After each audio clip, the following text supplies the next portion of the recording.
नमस्कार दोस्तों। वह इस बार ज़रा हम कुछ ज़्यादा ही देरी से बना रहे हैं क्योंकि अपने काम में व्यस्त हो जाते हैं और कुछ टाइम नहीं लग पाता। टाइम की कमी होने के कारण हमें कुछ देर देर में बनाना पड़ता है और अब तो शायद लगातार ही बनाए क्योंकि हर बार ऐसे बोलते पर हो नहीं पाता। और जैसे आपको पता है कि अब तो आजकल ज़्यादा ठंड हो रही, बाहर निकलना भी मुश्किल हो रहा है, ठंड पड़ रही इधर भी उत्तराखंड में।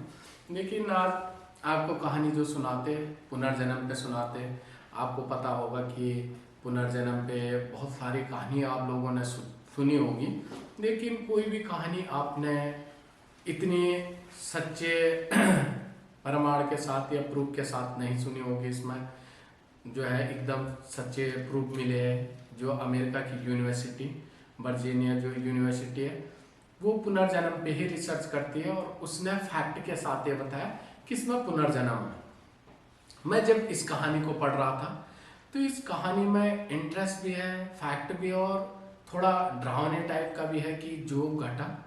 और वो यूनिवर्सिटी अमेरिका से भारत आती है और भारत आने पे उसने क्या किया कि ये प्रूव किया कि हाँ ये सच्चाई पे है, इसमें उसे कुछ प्रूफ मिले। ये कहानी जो शुरू होती है ये सच्ची घटना है। ये उत्तर प्रदेश इटाव, आप लोगों ने सुना होगा, इटाव तो सुना होगा, तो इटाव की बात है। इटाव से शुरू होती है। यहाँ एक परिवार में 3 मेंबर रहते थे, पति पत्नी और उनकी एक बेटी थी। बहुत ही गरीब थे, ठाकुर परिवार से थे और ये लगभग 1970 की बात है। उस टाइम पे भारत में ज़्यादातर गांव डेवलप नहीं थे, यहाँ काम मतलब इतने काम नहीं होते थे, तो बड़े शहरों में काम करने जाना पड़ता था। तो सेम ही उस टाइम की ही बात है। तो इसमें जो है 3 इस ठाकुर परिवार में 3 लोग थे, जिसमें पति पत्नी और एक बच्ची। तो जो उसके पति थे तो काम करने शहर चले जाते हैं क्योंकि जैसे मैंने कहा कि पहले 1970 के टाइम पे इतने डेवलप थे नहीं। आपने देखा होगा कि बहुत सारे अभी भी गांव डेवलप नहीं है, जहाँ ज़्यादा काम नहीं होता तो बड़े शहरों में काम करने जाते, बहुत सारे मजदूरी करने चले जाते। तो उनके पति भी वहाँ से गांव से बड़े शहर दिल्ली में मजदूरी करने चले गए थे। अब होता क्या है कि उसकी बच्ची और उसकी वाइफ उस गांव में रहते हैं। लेकिन कुछ टाइम बाद क्या होती है कि उस बच्ची की माँ मर जाती है, कुछ बीमारी के कारण एक्सपायर हो जाते हैं। अब जो उसके पापा रहते हैं वो दिल्ली रहते हैं। अब वो मेहनत मजदूरी दिहाड़ी मजदूरी थे तो वो अपनी बेटी को वहाँ तो ले नहीं जा सकते थे। तो उनके कोई दूर के कजन जो भाई थे तो वो उसे अपने पास पालने के लिए उस बच्ची को ले जाते। अब वो छोटी बच्ची थी, वो वहीं पलने बढ़ने लग गए। इतनी गरीब थे कि वहाँ पे उन्हें स्कूल भी नसीब नहीं हो पाया था उस बच्चे को। और जो उसके पापा के कजन या ताऊ, मतलब उसके पापा के दूर के भाई ताऊ बोलते थे उन्हें, तो उन्हें पालने पोसने लगे। जब पालने पोसने लगे तो हुआ क्या कि उन्होंने जो भी पढ़ाया अपने आप घर में, उन्हें थोड़ा बहुत जो पढ़ाया, बाकी उनकी कोई पढ़ाई नहीं। और वो वहाँ पे अकेलेपन में जीने लग गए क्योंकि ताऊ से कोई इतना संपर्क था नहीं, न वो स्कूल जाती थी और इस कारण वो अकेला अपना जीवन कुछ उसे अकेला महसूस होने लगा। अब उसकी क्या हुआ कि उस टाइम पे छोटी एज में जो होता था विवाह हो जाता था, बाल विवाह ज़्यादा होते थे और उसकी जो है 13 साल की एज में शादी कर दी गई। उसकी आयु मात्र जो 13 साल थी। जब उसकी शादी होती है तो शादी होने के बाद उसका वहीं जो पास का गांव था उस गांव में शादी होती है। उसके पति का नाम जगदीश रहता है। अब कुछ टाइम तो उसके पति उसके साथ रहते हैं, लेकिन वही कहानी कि आगे जो है क्योंकि उन्हें भी गृहस्थ जीवन चलाना था तो उसके लिए पैसों की ज़रूरत पड़नी थी और पैसों की ज़रूरत है तो उसके लिए उन्हें वहाँ से बाहर जाना पड़ना था। तो क्या हुआ कि उस गांव से उसके पति कुछ टाइम उसके साथ रहे, उसके बाद वो भी गांव से बाहर पैसे कमाने चले गए। अब फिर से जो लड़की थी उसका नाम सुमित्रा रखा हुआ था, तो सुमित्रा फिर से क्या हो गई, अकेला हो गई। भले उसके सास ससुर उसके साथ थे पर वो सास ससुर के साथ इतनी घुली मिली नहीं थी। फिर वो थोड़ा अकेला सा होने लग गई, उसे वहीं अकेलापन महसूस होने लग गया। और फिर दिसंबर 1984 में उसका एक बेटा होता है। तो वो उसके बाद बहुत खुश हो जाते हैं, क्योंकि जहाँ वो पहले अकेला रहती थी अब उसके साथ उसका बेटा रहता है। बेटा रहता है तो वो हर टाइम क्या करती थी कि अपने बेटे के साथ ही चिपकी रहती थी, अपने बेटे को हर टाइम गोद में उठाए रहती थी। जितना टाइम होता था उसे, जैसे उसने काम करना होता था, जैसे कोई काम करना, पानी लेने जाना, तो उस टाइम भी बल्कि अपने बेटे को ज़्यादातर घर में नहीं रखती थी, अगर सोया होगा तो रखती थी, नहीं तो अपने साथ ही पानी में, जैसे पहले होता था कि घर में पानी नहीं होता था, थोड़ी दूरी पे कुआं होते थे, तो वहाँ कुआं से पानी निकालना होता था, तो वहीं अपने बेटे को लेके जाते थे। या जब बेटा सोया होगा मात्र, तो उसी टाइम वो अपने बेटे से दूर रहती थी, बाकी वो अपने बेटे को हर टाइम अपने से चिपकाए रहती थी या उसके साथ खेलती रहती थी। एक दिन फिर ऐसे हुआ कि सुमित्रा पानी लेने गए और लेडी से भी उनके साथ गए। जब वो पानी लेके आ रही थी तो उसके सर में पानी का बर्तन था, बेटे को उसने एक हाथ से गोद में पकड़ा हुआ था, और जब वो आ रही थी तो अचानक उसकी चीखें सुनाई दी। जो उसके साथ वाले पीछे वाले थे तो वो पीछे पलटे तो उन्होंने देखा कि सुमित्रा जो है एक मूर्ति की तरह एकदम चुपचाप खड़ी हो गई। एक हाथ उसका ऊपर हवा में चलेगा, जिसकी उंगलियां पीछे को मुड़ी हुई, और एक हाथ से उसने अपने बच्चे को टाइट पकड़ा हुआ। और उसके साथ उन्होंने और नोटिस किया कि उसकी जो आंखें थी वो एकदम, जो आंखों की पुतलियां थी, आंखें खुली हुई थी, खुली की खुली, और जो पुतलियां थी वो गोल गोल घूमने लग गए। आपने देखा होगा जो काली सी पुतलियां होती है, आंखें वो गोल गोल घूम रही थी, और बीच बीच में वो जोर जोर से सांसें ले रही थी और दांत खटखटा ही रही थी। अब जो साथ वाली थी तो सुमित्रा सुमित्रा चिल्लाते हैं, और इस नज़ारा को देख के वो डर जाते हैं। तो वो डरे, थोड़ी दूरी बनाई गई थी। इस शोर में गांव से और लोग भी आ जाते, भीड़ हो जाते। कुछ मिनट वो ऐसे रहे, उसके बाद होता क्या है कि उसे होश आता है, उसका बच्चा भी रोने लग जाता है, क्योंकि उसने इतना टाइट उसे पकड़ लिया था कि बच्चा भी उसका रोने लग जाता है। फिर वो कुछ देर बाद होश में आती है, ठीक होती है, तो वो बोलती है कि क्या वह भीड़ क्यों हो रखी है। तो सभी लोग क्या होते हैं, उसे नहीं बताते, चुप हो जाते, बोलते हैं कुछ नहीं, बस ऐसे ऐसे। वो अपना बर्तन फिर से उठाते वहां से और कुआं में जाते, पानी भरते, और पानी भर के दोबारा लेके आ जाते, घर आ जाते। और अब इस सुमित्रा को उसके सास ससुर या कोई भी इस बात को नहीं बताते गाँव वाले। फिर होता क्या है कि उसे ये दौरे लगभग आने लग गए थे। एक दिन क्या हुआ कि वो खाना बना रही थी, उसका बेटा जो था वो घर में सो रहा था उस टाइम पे, तो बेटा उसके पास नहीं था, वो अंदर सो रहा था। वो खाना बना रही थी, तो क्या हुआ कि वो एकदम चिल्लाने लगी। जब उसकी आवाज आई तो उसकी सास अंदर आते हैं देखने के लिए, तो देखते हैं कि फिर वही कि सुमित्रा खड़ी है, उसके हाथ जो है ऊपर को उठे, उसकी उंगलियां पीछे को मुड़ी हुई, और उसकी जो आंख की पुतलियां है वो लगातार घूमे जा रही बड़ी तेजी में, और दांत खटखटा रही, और बीच बीच में जोर जोर से सांसें ले रही, और इस दरमियान वो कुछ बोलती भी थी जो लोगों के साफ समझ में नहीं आता था। अब जब वो देखते हैं कि बहू की ज्यादा तबीयत खराब होने लग गई, लगातार यही होने लग गया, तो उसके बाद वो क्या करते हैं कि उसे बोलते हैं उसके पति को कि आप घर आ जाओ। उसके पति को घर बुलाते हैं कि इसका इलाज करवाते हैं। उस टाइम, जैसे उस टाइम क्या, अभी भी आपने देखा होगा कि गांव या बहुत जगह भूत को ज़्यादा मानते हैं, तो भूत प्रेत इनकी भी पूजा करवाए, ओझा के पास जाते हो। और उस गांव में डॉक्टर वॉक्टर तो इतने कुछ थे नहीं, पर वहाँ पे एक वैद्य भी था, तो वैद्य के पास जाते हैं, तो वैद्य चेक करता है तो देखता है कि ये बिल्कुल सही सलामत है, इसमें कोई दिक्कत नहीं। तो कहता है ये तो बाकी कोई प्रॉब्लम नहीं, प्रॉब्लम वो समझ में नहीं। जो ओझा था, ओझा जो मंत्र उंत्र करते हैं, उनके पास जाते हैं तो वो भी कुछ कर नहीं पाए। एक दिन इसी हालत में होता क्या है कि उसके पति जब थे तो उन्होंने भी ठीक इसी स्थिति में अपनी बीवी को देखा कि उसके हाथ जो है वो खड़ी होती है, उसके हाथ ऊपर को गए हुए, उंगलियां पीछे को मुड़ी हुई है, आंखें जो गोल गोल घूम रही है, जो पुतलियां उसकी, दांत बहुत जोर जोर से किटकिटा रही, और उसके अलावा जो है सांसें ले रही। अब वो भी डर जाता है, उसे बता देते हैं कि कुछ ऐसा है, और उसे अब बच्चे से भी थोड़ा दूर करने लगते हैं, क्योंकि भले वो चाहती भी नहीं थी कि वो बच्चे से दूर हो, पर उसकी मजबूरी हुई, क्योंकि उसे डर था कि कहीं मैं इस स्थिति में अपने बच्चे को ही कोई नुकसान न पहुंचा दूं। तो अब क्या होती थी कि जब कोई साथ में होता था तो उसी टाइम वो बच्चे के साथ होती थी, नहीं तो उस बच्चे से दूरी बना रखी थी। अब वो थोड़ी दूरी पे रहने लग गए। जब वो दूरी पे रहने लग गए, यही 5 महीने तक लगभग चलता रहा। एक दिन क्या होता है कि फिर उसे वैसे दौरा पड़ता है, उसके हाथ ऊपर चले जाते हैं।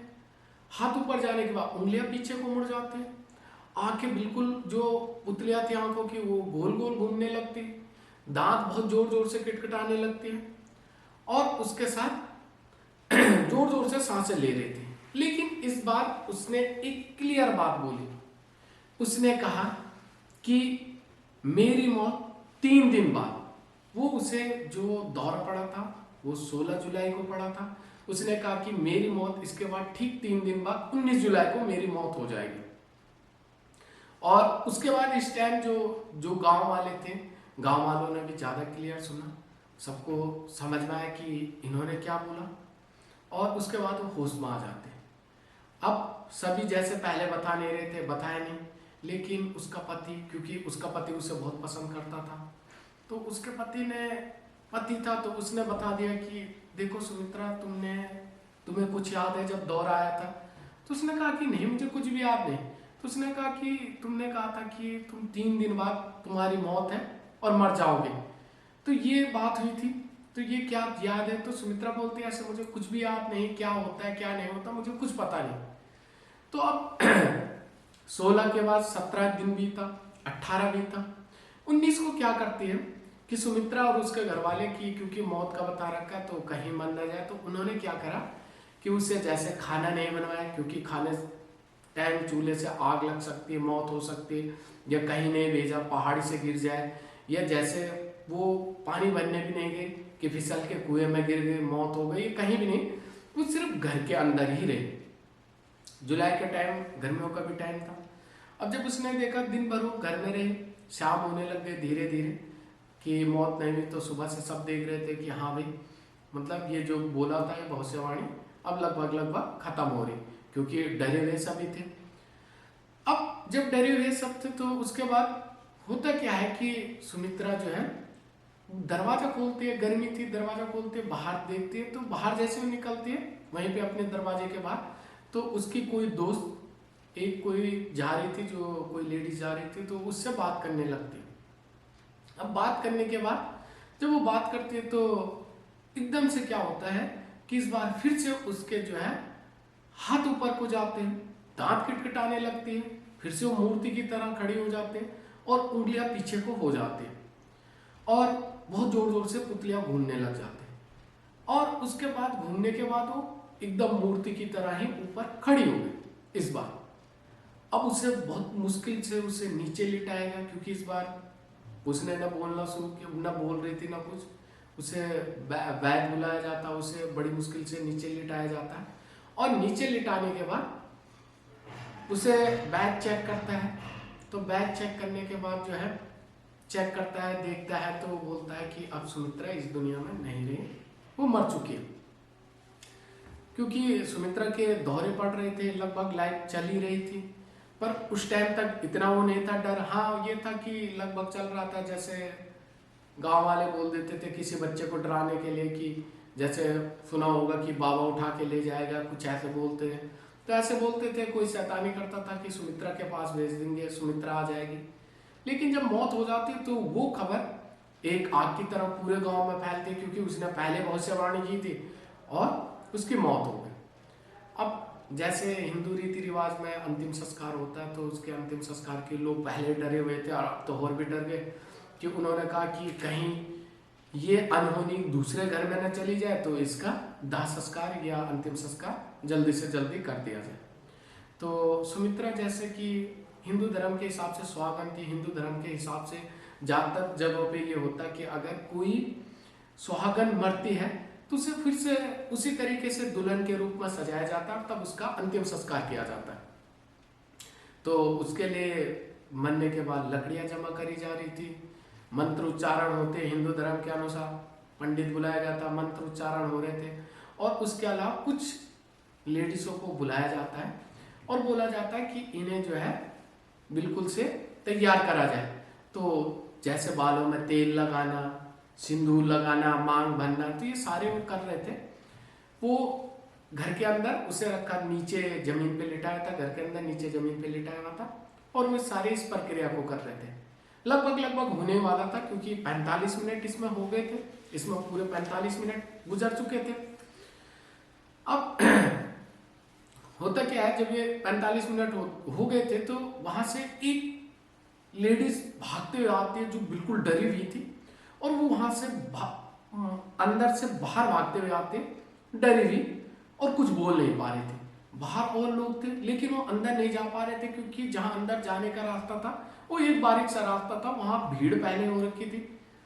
फिर वहां से दूसरी औरत भागते हुए आती, फिर तीसरी लेडीज वहां से भागते हुए आती, और वो तीनों ही डरे हुए थे, और इतने डरे हुए थे कि वो अपने होश खो चुके थे, ऐसे लग रहा था। लेकिन उनमें से जो सबसे पहले जो लेडीज आती है, वो लेडीज बाहर उन लोगों को बताते हैं कि जो सुमित्रा मरी हुई है, वो एक्चुअल में उसकी आंखें जो है, उसने अपनी आंखों की पुतलियों को दोबारा से वैसे गोल गोल घुमाए, तो ये क्या है।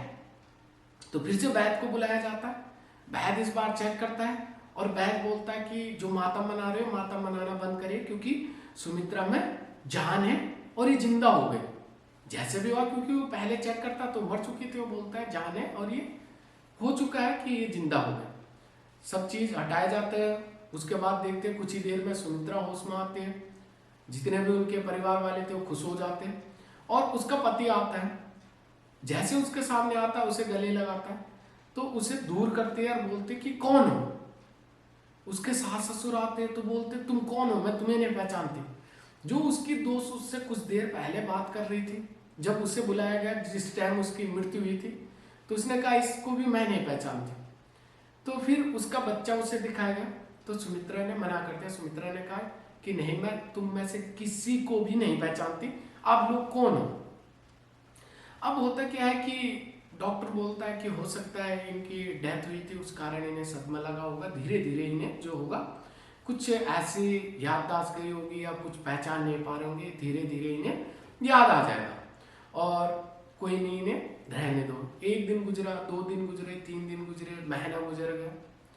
अब होता क्या है कि ये टाइम गुजर रहा था, पर वो उसे कुछ भी याद नहीं, वो साफ मना करती थी कि मैं आपको नहीं जानती, किसी को भी। इसके बाद वो एक काम करती थी, भले उसके घर वाले पति इस बात पे सरप्राइज होते थे, आश्चर्यचकित होते थे कि हो क्या रहा है, क्योंकि वो कोई लेटर लिखती थी, लेटर लिखने के बाद वो पोस्ट करने के लिए दे देती थी अपने पति को, जो जगदीश था। भले उसे पति नहीं मान रही थी, बोलती है कि ये मेरा पति नहीं है, मैं किसी को भी नहीं जानती, और बोलती है इसे पोस्ट करके आ जा। उसका पति जाता था, पोस्ट करने जाता था, पोस्ट करके आ जाता था। अब उसका पति पढ़ा लिखा नहीं था, या गांव में ज्यादातर लोग पढ़े लिखे नहीं थे, तो पोस्ट खुद बोलता था कि पोस्ट करना है, तो करके आ जाता था। वो सोचता था क्या पता इसकी याददाश्त आ जाए। ये सिलसिला चलता रहा। 3 महीने बाद एक आदमी आता है उस गांव में, और वो बोलता है कि इस गांव में कहीं पे ऐसी कोई लेडीज या कोई रहती है जिसका थोड़े मानसिक या दिमागी संतुलन खराब है। तो बताते कि घर ये है, और घर में जाके उसे पूछते हैं। वहां पे उसके घर पहुंचते हैं, और ये 20 अक्टूबर 1985 की बात है। 20 अक्टूबर 1985 को उसके घर जाता है।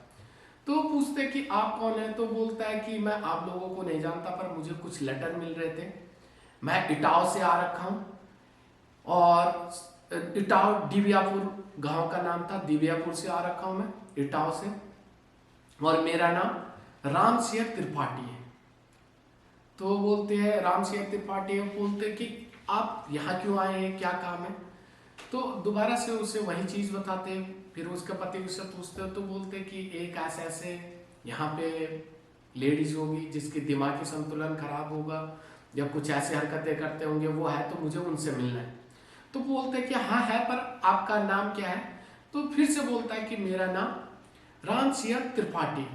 इस बार जैसे राम सिंह त्रिपाठी सुमित्रा सुनती है, तो अंदर से दौड़ी चली आते हैं और उस आदमी को गले लगा लेते हैं। जब वो गले लगाती है तो वो आदमी भी उससे दूर छिटकता, उससे दूर करता। उसका पति हैरान, सास ससुर हैरान, जो गांव वाले देखते सब हैरान हो जाते। और उसके बाद वो बोलता है कि आप कौन हो उससे। तो बोलते कि पापा मैं आपकी बेटी शिवा हूं। वो कहता है कि मेरी बेटी, मैं कैसे मानूं कि शिवा मेरी बेटी हो। बोलते पापा मैं आपकी बेटी शिवा ही हूं। और फिर वो आदमी उसे अंदर ले जाते हैं, बिठाते हैं। बैठने के बाद वो बोलते हैं कि पापा मैं ही शिवा हूं। बात उत होते हुए बोलते ठीक है, मैं शिवा आपको मानने के लिए तैयार हूं, पर मैं अटैची वो सूटकेस लाया हुआ था साथ में। तो बोलता है मैं कुछ फोटोग्राफ ला रखा हूँ, आपने इन्हें पहचान करनी। तो फोटो देती है, फोटो बताता है। उससे पहले वो कहानी बताती है कि पापा जो है मैं शिवा हूँ, मैंने ग्रेजुएशन किया हुआ है, मेरी जो है छेदीलाल से शादी हुई, किसी दूसरे गांव में छेदीलाल का था, उससे शादी हुई और मेरी मौत हो जाती है और मैं कौन हूँ, शिवा, सॉरी हाँ शिवा। तो उसके बाद उसके जो पापा होते हैं वो उसमें सूटकेस से कुछ फोटो दिखाते हैं। तो बोलते हैं ये मेरे 2 बच्चे हैं, रिंकू एंड टिंकू, ये मेरे हस्बैंड है छेदीलाल, ये सास है, ये ससुर है।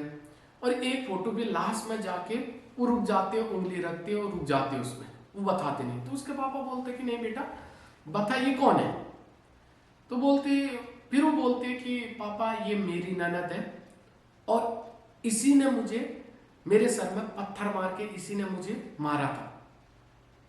तो वो पूरी कहानी बताते हैं कि होता क्या है कि जो वो राम सिंह त्रिपाठी आते, वो कॉलेज में लेक्चरर थे और उनकी बेटी ग्रेजुएशन किया है। कहीं कहीं ग्रेजुएशन भी पढ़ा, कहीं मैंने ये भी पढ़ा कि वो भी लेक्चरर थे, बट लेक्चरर या ग्रेजुएशन था।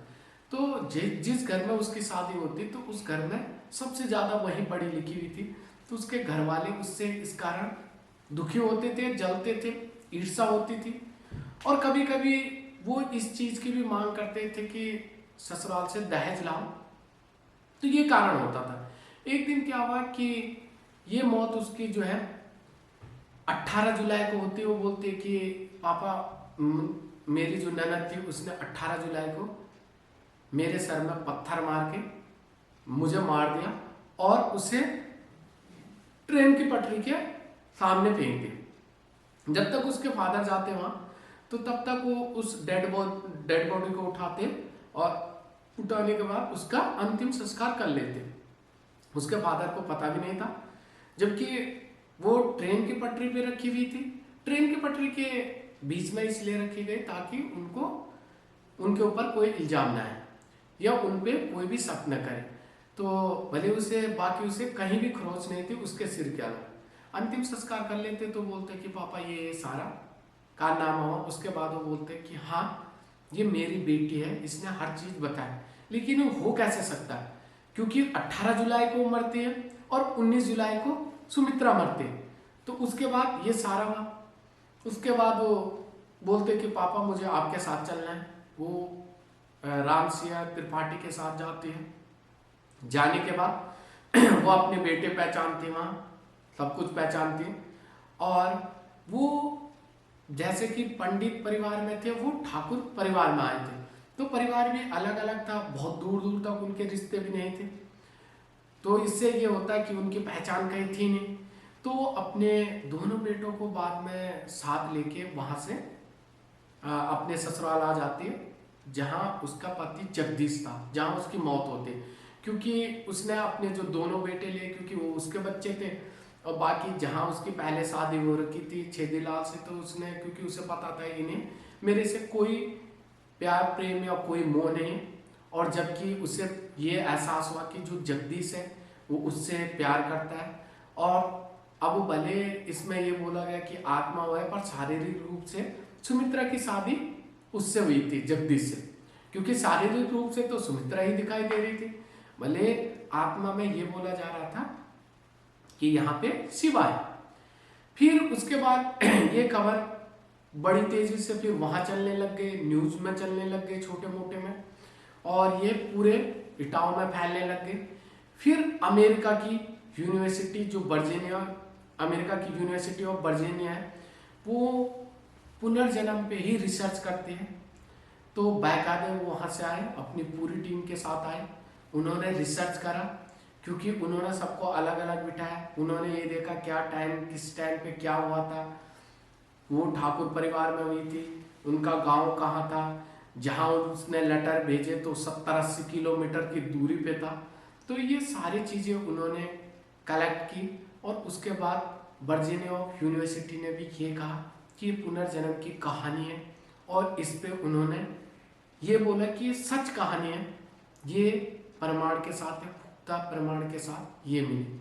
भले इसमें और भी कुछ बात हो सकते हैं, बट ज़्यादातर ये चीज़ ऐसे है। तो आज के लिए बस इतना ही, धन्यवाद। अगली वीडियो में फिर से मिलते हैं।